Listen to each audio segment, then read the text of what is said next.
Bad Bunny delivered a vibrant, culturally rich and emotionally resonant performance during the Apple Music Super Bowl 60 halftime show, transforming Levi Stadium into a celebration of his Puerto Rican heritage and identity. The 31-year-old global superstar, born Benito Antonio Martinez Ocasio, took the stage with an energetic set that blended his biggest hits with powerful tributes to the island's traditions, people, and resilience. The show opened with crowd-pleasing favorites including Tití Me Preguntó, Yo Perreo Sola, and DTMF, creating an infectious party atmosphere that had the audience dancing from the first notes. Surrounding Bad Bunny on stage were a host of high-profile guests, including Cardi B, Jessica Alba, Karol G, Pedro Pascal, Alix Earle, and Young Miko, all adding their star power to the already electric performance. Their presence underscored the cross-cultural appeal of the event and helped bridge Bad Bunny's Latin roots with mainstream American entertainment. Beyond the music, the production paid heartfelt homage to multiple facets of Puerto Rican life and culture. Elaborate choreography and visuals highlighted traditional dancing, family bonds, local cuisine, including the beloved cafecito, agricultural heritage, everyday occupations, recreational games, and the enduring spirit of the island's people. A particularly poignant segment addressed the lasting impact of Hurricane Maria, acknowledging the strength and recovery efforts of Puerto Ricans in the face of natural disaster. The show featured several surprise appearances that elevated the emotional stakes. Lady Gaga joined for a stunning rendition of her collaboration with Bruno Mars, Die with a Smile. She honored Puerto Rico by wearing the deep blue of the island's flag, symbolizing the ongoing fight for freedom and self-determination, and incorporated the Flor de Maga, the territory's official national flower, into her look. Fellow Puerto Rican icon Ricky Martin made a memorable guest appearance, performing Que Pasó a Hawaii, further amplifying the celebration of Latin and Caribbean musical traditions. One of the most touching moments came when Bad Bunny incorporated a real wedding into the performance, blending personal milestones with the grand spectacle.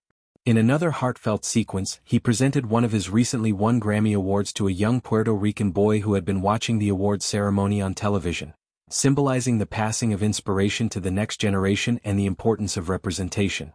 Toward the conclusion of his set, Bad Bunny delivered a unifying message, first exclaiming, "God bless America," before listing numerous countries and territories across the Americas to emphasize shared heritage and solidarity. He held up a football emblazoned with the phrase, "Together we are America," while the stadium's Jumbotron displayed the powerful statement, "The only thing more powerful than hate is love."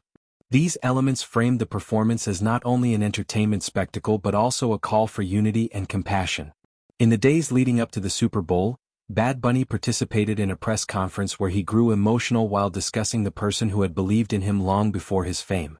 He credited his mother, Lisori Ocasio, for supporting him as a person, valuing his decisions, opinions, and character above all else. This foundation of unconditional belief, he explained, was what ultimately propelled him to this historic moment. When asked about potential surprise guests, he playfully deflected, encouraging audiences to simply enjoy the show, dance freely, and not worry about language barriers. "People only need to worry about dancing," he said. "They don't even have to learn Spanish.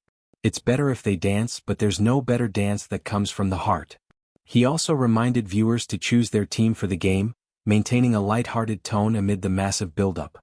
Following his multiple Grammy wins the previous weekend, Bad Bunny described feeling profound gratitude.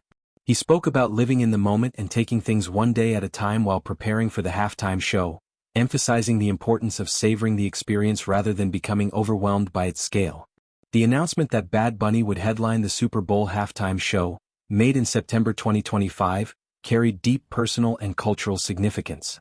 In a statement, he expressed that the opportunity transcended his individual achievements and represented a victory for those who had paved the way before him.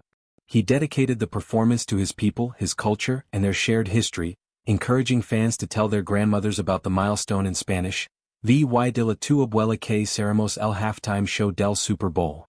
The choice of a Spanish-language artist for such a prominent platform was not without controversy. Some NFL fans expressed disappointment, arguing that the performance should feature more English-language singing to appeal to a broader domestic audience. Others criticized Bad Bunny's past political statements, including his criticism of certain U.S. immigration policies and his endorsement of Kamala Harris during the 2024 presidential campaign.